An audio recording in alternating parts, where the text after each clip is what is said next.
Көпшілігімізде қазіргі кезде шаш ағарады. Енді осы шаш себепсізден себепсіз ағарса, ол нені білдіреді? Видео қызық болатын болса, арнаға тіркеліп лүпіл баса қойыңыз. Қазіргі таңда көптеген жасөспірімдерде шаш ағаруы проблемаға айналып жатыр. Осы проблемадан шығу үшін қаншама амал жасаймыз, бірақ нәтиже болар емес. Нәтиже болу үшін жеп жүрген тамағыңызға мән беріңіз. Ауру тамақтан демекші, табиғи тамақтарды көп тұтынған жөн. Тағы да басты себептердің бірі дұрыс емес ұйқы. Біз ұйқыда болатын гормонды жіберіп аламыз, яғни кешірек жатқан соң. Бұл ұйқыдағы гормон бізге өте пайдалы, яғни бірден-бір пайдасы шашқа да қатысты. Сіздің шашыңыз жайлап ағара бастаған кезде шашыңыз қатты қыши бастайды. Қышыған сәтте шаштағы қара түс береді, тіндер ағарады. Солай-солай шашыңыз тез ағаруының бірден-бір себебі. Ал қарт кісілерде шаш ағаруы қалыпты жағдай. Неге десеңіз, қартая бастаған сәтте тері жайлап өле бастайды.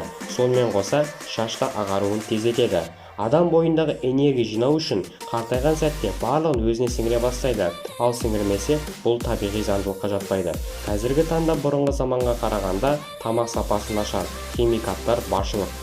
Сол шашыңызға қара түс беретін пигмент осы химикаттың кесірінен өз нәрін жоғалтады. Сондықтан салауатты өмір салтын ұстанып, күш беретін тамақтарды көбірек жеген абзал. Сонымен қатар айран, қымыз, қолдың сүті секілді өнімдерді тұтыныңыз. Шаш ағаруы ауруының себептері тым күрделі болып келеді. Мысалы, альбинизммен ауыратын адамдарда бұл құбылыс көп кездеседі.